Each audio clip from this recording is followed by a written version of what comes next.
Thank you very much. These were really inspiring testimonials.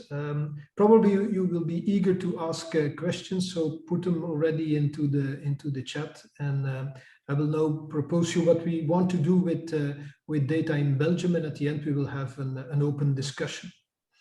So we have a lot of elements now on the table. We derive many ideas about this. We also had during the last year many discussions with many people, also in open fora, about data, and we derived the following principles out of this. And we can add still more principles than those that I summarized here on the slide. First principle is, of course, that collecting data is not a goal in itself. You saw nice examples from Scotland and Sweden. The purpose is really to use the data actively. And I think Laurent also showed you that although we in Belgium don't have the extensive databases that you in Sweden and Scotland have, that already with what we have, we try to use these to improve our quality of care. And indeed, what we want is data that are easy queryable, so that we can do regular queries to identify needs and gaps in care. This will really be important to improve the quality of care and to also look at possibilities for diabetes prevention. And in the end, of course, we also want to use these data for clinical use, to have dashboard for clinicians, as I saw in the Scottish example, and dashboards for patients also, because what we do now is we open our files for patients, for people with diabetes, but they often can't understand what's in. They are often very afraid about what they see when we use our medical Latin. So we think we will need dashboards for them, that they can see where they are, where their goals are, and that they also can add their proper data, their proper thoughts also, so that we can have better communication around data, as Martin also proposed. And of course, in the end, we also will use these data for research purposes. And of course, one very important topic is privacy. It's a big concern, and I think Ellen summarized this very well, where she said we need safe people, safe processes, and safe places to store the data. And we think one additional very important element is that we need consent from the patient from the beginning. If you have consent when you start to produce your data, then you are free to use them. You can link databases and you can query databases because you have the consent from the patient from the beginning. And this is really something very important that we should strive at. We are, of course, all very busy clinicians, so creating data as we do now in ECAT for a big part is very difficult. So data should in the future be created much more automatically. Databases should be connected automatically and get fused into a standardized format that we can query to look at the data.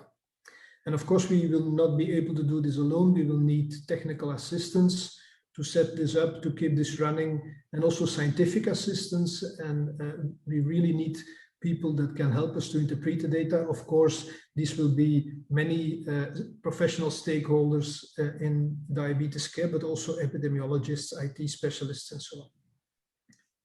We know that we must be realistic. Rome was not built in one day, but yeah, we would like that Rome will be built rather fast. So we would like to proceed. And we also want to be generic because we think that we can use the experience and enthusiasm of the diabetes field to pave the way for other diseases. Next slide, Philip. And we can build on already what we have. We have a lot of data in Belgium, and I think probably every country has a lot of data. We have the very extensive EMA database, which is the combination of the data from all the health insurers. So these are nomenclature databases that contain a lot of information, but that do not have diagnosis, except for complex diabetes care, because people that have complex diabetes care are mostly in the diabetes convention or in the care trajectory, and this creates a nomenclature number. So we can have these diagnoses, but for primary care, we don't have the diagnosis, and it becomes much more difficult to get these diagnoses via proxies, because in the past we used medication use as a proxy for diabetes, but metformin is of course also very often used for obesity, and we know what will happen with the SGLT2 inhibitors that will be used for heart failure and for chronic kidney disease, so it will be more difficult to use medication as a proxy for diabetes. Second big database is the PharmaNet database. These are the pharmacological data, the medication data that also are extensive, but that also lack diagnosis. We have ICET, where Laurent already gave a talk about, which is the information of the diabetes conventions. We have rather limited information about the care trajectories. We have limited information on primary care. There is the Intego database, but this is a primary care database that focuses on certain diseases from time to time. So diabetes every few years comes into the picture, but it's not a real database that is focused on diabetes. We have the Belgian Diabetes Register. This is a database on immune and genetic parameters in type 1 diabetes that is very extensive, but very specialized, very focused. And then, of course, we have the very broad databases on cancer, mortality database, and all the electronic medical records. We have several software packages in primary care, so that makes it more difficult. Fortunately, in the hospital landscape, we have in the Flemish part, many hospitals that have the same KWS system, so that could give us opportunities to combine data and to use these data to feed a bigger database. So we have many data, many are of high quality, some are very extensive, but lack diagnosis, others are small, only samples, but have diagnosis. We have not much data from primary care. We do not have much lab data. We do not have any data on lifestyle, in fact, in these databases, and these databases are not integrated. So we have a lot of work to improve this. Next slide, Philip. And we believe we can do this, and we think that the most realistic way to do this is to use a two-step approach. And the first step, point one, is to get the maximum out of the existing data. This is the low-hanging fruit, and we should know, and we know already in a great extent, which data are available, which data still lack, who manages these data. We will identify the hurdles and then start a dialogue with the data holders to get the maximum out of the data. And we think that a good starting point would be the very extensive nomenclature database from EMA. And we know that Johan van Overloop, and I'm not sure that he is attending this afternoon, who is one of the key people in EMA, is interested to work with us on this database. So this could be a good starting point. And we think that in point one, we will learn a lot, because we will learn what we are still lacking and how can we improve. And then point two is propose a mechanism for a future data collection and interpretation. And I think we should there be really ambitious and try to strive for lean and mean structures. So the big themes will be that the patient should give consent from the beginning, that we have as automatic data creation as possible, automatically from medical files, from pharma, from nomenclature, that we should be able to link these data and also to link them to mortality and cancer databases and so on, and that we need, of course, a group to interpret and use these data. And we know that the cabinet of our actual Minister of Health, Minister Van den Broeken, is interested in data management for chronic diseases. So we hope we can run a pilot project with them to use diabetes as an example. And for this, we would need a few things. We would need a diabetes data cell. And I think there are many interested people that could already be invited for this, experts from the field, people from the diabetes associations, people from the health insurers, EMA, RISIF, mutualities, and also Cienzano, which is the organization that already helps us a lot with the interpretation of our quality assurance data from ECAT. So I think people are there, and we could bring them together and start with the diabetes data cell. We need, of course, scientific support, and I think it's always a good idea then to have some junior scientists that could make doctoral thesis about this. So we will need budget for that are directly supervised by senior scientists that are involved in this data approach and have a backup of statistical and administrative support. And I think also, for instance, that Cienzano would be a good place to organize this. So I think we have the people in Belgium, we have the structures, we have the enthusiasm of the diabetes community. So I think we are ready, and we are eager to start to improve our data management and data policy. So that's my conclusion. We've talked too much for too long, but we still have 15 minutes to have a broad discussion. And Philip, you can already see what's in the chat, but people can also directly take the floor and address questions or comments to us. Yeah, absolutely. And also would invite all the participants to join the discussion, which will continue, of course, the next months. Please follow our social media channels, where we can also follow the activities the coming months. But indeed, let's discuss now. I already saw some questions in the chat. So maybe we can jump first to Jan Vertriest. Indeed, a very pertinent question regarding the reuse or versus building a new registry. Jan Vertriest, maybe you want to intervene on this point?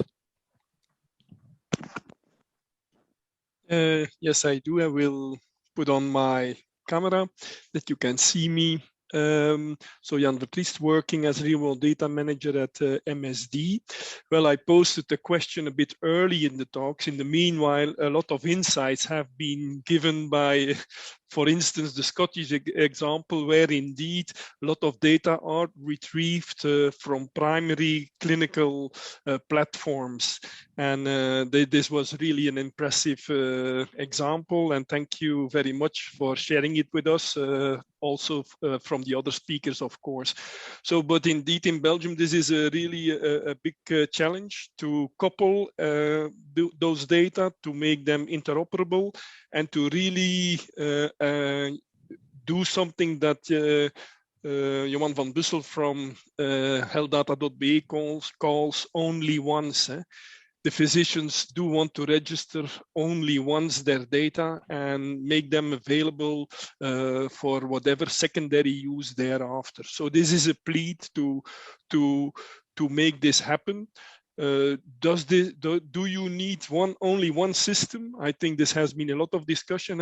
Only one software system that will, to my opinion, not happen. There will need to be some standardization in the languages, in the different platforms that allow that interoperability. So that was it. Yeah, can I just answer? I mean, I think Helen Colquhoun very clearly explained in her example how they do it, namely through federation of databases. Yeah. And database federation, and again, Katarina may comment also, federation of databases is now a system we use often in European research because it gives you a lot of advantage of being able to extract data without the whole GDPR problems. Mm. So for sure, but again, what Katarina highlighted and what Helen highlighted was key are having analysts with you, epidemiologists with you, people centrally who can organize that. And what Frank clearly gave as example is that we do have experts in our country who could take these tasks on them. He gave the example of Cienzano. I think more are possible, but for sure, not reinventing the wheel. Frank? Yeah, I fully agree. We are already very far in doing things, because if you look at our ecosystem, it's quite comparable with the system they are using in Sweden. The only difference is that we don't have primary care data. It's only secondary, tertiary care data we have, but we have the same benchmarking and quality circles that you have, and it's not automatic. So that's something we should also improve. One question I have for Katarina is the benchmarking you showed. Who does use this? Is this used mostly by the diabetes centers, or can you also motivate primary care to use these benchmarking systems? Because that's really what we want to change, and that also primary care gets involved in seeing their proper quality and trying to improve their care. Yeah, I would say it's since it got automatic, it's primary care that access the most, since there are over 1,500 primary care units and 100 hospital units. So it's a lot of 2,000 people are doing something on this every week. So there are a lot of people, and the politicians and all kind of stakeholders are in there looking at the group level data, which is very easily accessible. And I think these are really two different things here also to remember. The Scottish system, they actually had one journal to start sort of build around, and that was that we didn't have that. So that the Scottish they've come further than we have in a shorter time, doing the very nice research database. They have really, and exactly as Helen explained, the safe haven and but really to get the access to the local nurse in the primary healthcare unit. That is to know that my patients have a mean HbA1c of that number compared to what is the national level or what is the ones around me. And that discussion on the level of the unit is really what actually change the results in the long run. So you need really, if you were starting it now, we should really try to have both. We have to work on the research part more, but we have the accessibility on the clinical in the clinical units. Mm-hmm. Mm-hmm. So if you can try that, but we have worked with so many different electronic journals, and now there are 3 big groups coming. The country is going to have three systems, and we try to align this and also think in a generic way of other diseases. That smoking, for instance, smoking habits should be not for the diabetes registry and for the asthma COPD registry and the heart registries. It should be the same.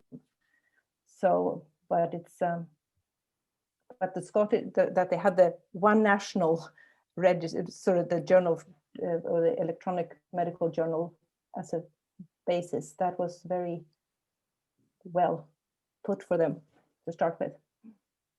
I believe we also have another question for you, Professor Ekelofsson, from Elisabeth Dupont. If she's still on the session, maybe you can, Elisabeth Dupont can maybe ask the question directly. Yeah, thank you. Very quick question, Katarina. I was just wondering how much do the people with diabetes access the database? I think it would be interesting to know and to understand why they're accessing it, because that would help also to encourage them to share their data more extensively, maybe give their consent more right from the start as mentioned, but also maybe sharing additional data from diabetes devices, maybe if this at some point would be included in the registries too. Yeah, patients can access their own data, and I think there have been about 700 patients per year. So it's just it's not a lot of patients really accessing their data. So but it's available for all adults to do this if they, but it's not very common yet. But I think it's this with to give up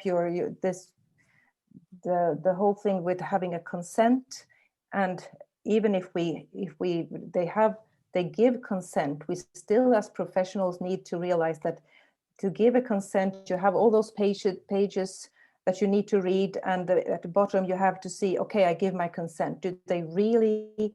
It's still very sensitive data, even though if you just put it on the patient to give their consent, it can not only, we have to think about that in a very careful way, I think. Yeah, agree. Thank you. Are there other questions? I see a new message in the chat. Can I ask a question to Katarina? I mean, did I see it correctly that the center names are actually listed? Yes. That you can see that my hemoglobin A1C mean is 9 and that of Frank's center is 7? Yes. But if you have a very small unit, you have to have at least 20 patients. But how did you convince centers? Yeah, that was but it started in 96, right? So it took, and then in 2014, this was publicly available. And the first year we were very scared that this was going to be very problematic, but it was not problematic in that sense. It's been used to sort of, if my unit's HbA1c is at a certain level and I only have one diabetes nurse to a large group of patients, I can use that as an argument to have another diabetes nurse. And the regions in Sweden have been having very low scores. They have been taking huge steps to rise, for instance. So it's moving, it's climbing. And for instance, Västra Götaland, where I'm from, which has always been very high up, we're going down because other ones are getting above, right? So it's not. We can always do better. Yeah, we did it on purpose. So we also have a certain system, as Frank illustrated, but we have it anonymous, and only you know what your position is. Yeah, we used to have colleagues who sent all their bad patients to me. Yeah. So of course we can always argue why you're in a certain level, but that is sort of that brings the discussion to light, and in the long run, it probably helps more patients to achieve targets. Yes, but you could also be very unkind to your patients if they are not well controlled, and try to force them to go to see another doctor. So your quality will improve. So it's every country has to sort of balance this when the time is right, because now it's the payers that really, it's not the units that can decide. From the beginning, it's really voluntary, but now it's the payers on a regional level that are comparing and wanting to sort of improve their rating, and the only ones that can say they don't want to participate is the patient. The patient can say, I don't want to be part of this quality registry. So it's a very we have and that is with other health records, you cannot say that. If you're been hospitalized for a cardiac event, you will be in the registry, but in the quality registry you can say, I do not want to participate in this. So that is sort of, we have to be also thinking about keeping our patients and doing it in a very good way. There's an interesting... Yeah, there are still two persons who want to intervene in the deed. Professor, maybe Astrid Lavens first. You want to intervene on the topic? Yes. Hello, so I'm the responsible for the ICET project, so the Belgian Diabetes Quality Project that has been mentioned already a few times this presentation, and I would like to steal some minutes to say something about ICET. ICET is using actually the health data platform to gather the data from diabetes patients followed in the hospital. And like the examples already given from Scotland and Sweden, the health data is a platform that is a safe place to hold the registrations, to a safe place for the data, takes into account the privacy and the informed consent things about the patients. So in the first step, the platform is there. And then we also try to not only collect data or or a form of a data just only for ICET, for the diabetes, but we also try to collect it for several projects, like a weight, or for example, you gave Katarina, smoking should be the same value, or the same way it should be standardized and structured in the diabetes registration as in the cancer registration, and so on. So we try to harmonize it over projects, and also try already to combine projects. So we have 3 different diabetes projects, and that we can already combine. And now we are trying to integrate also data from the national registry. And also with the email database, we are trying to link data. So the health data platform really serves as a platform for the beginning of gathering and combining all data. But what we need is more extending the platform, so that also patient-reported information can come to that.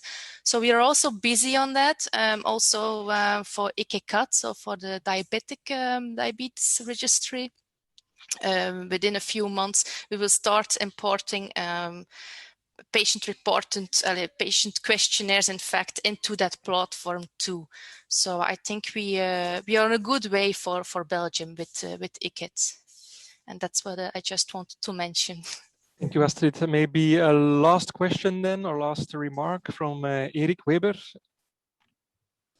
Yes, hello. My remark concerns the way the data is input in the system, because we talk about ICET system, but in my knowledge, there were no way an audit of the accuracy of the data introduced in the system.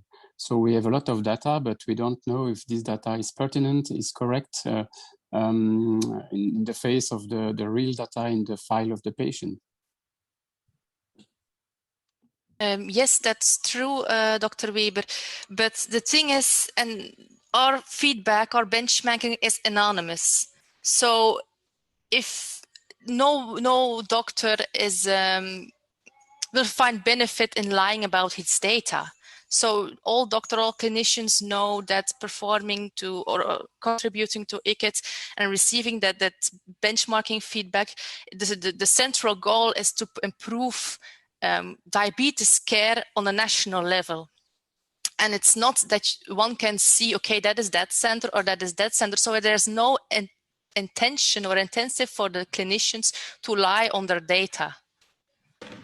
And it's true, we should have some quality about audits, but for now we didn't have the time yet. And in the future, when data will be automatically extracted, that will also be solved partially, at least partially. That's an important remark. That's okay. Yes, that's a very important point, of course. Yeah. Well, I'll look to our president maybe to conclude this session so that we respect the timing, of course. Can we conclude here, Professor Nobles? Do you want to add a last remark? Yeah, I want to thank everyone, of course, for the work we did in the last year with the Belgian Diabetes Forum, and the interest of many people in our topics and in this very important topic of data management. I want to thank, of course, the international speakers that gave us an insight in their systems, and we hope to be able to to stay into contact, because we will need support to go further in Belgium. And what I want to say is that we are really ready. And we have, as Chantal also said, we have the people, we have the systems, we have the enthusiasm to go forward. So we should be able to start pilot projects on this in the next months. So we'll keep you informed. We hope we will be successful. Indeed, the dialogue continues, and let's conclude here. Thank you very much, everybody. Again, the international speakers, Maartje, Roskam, thank you, and we all wish you a wonderful weekend. Thank you. Bye. Thank you.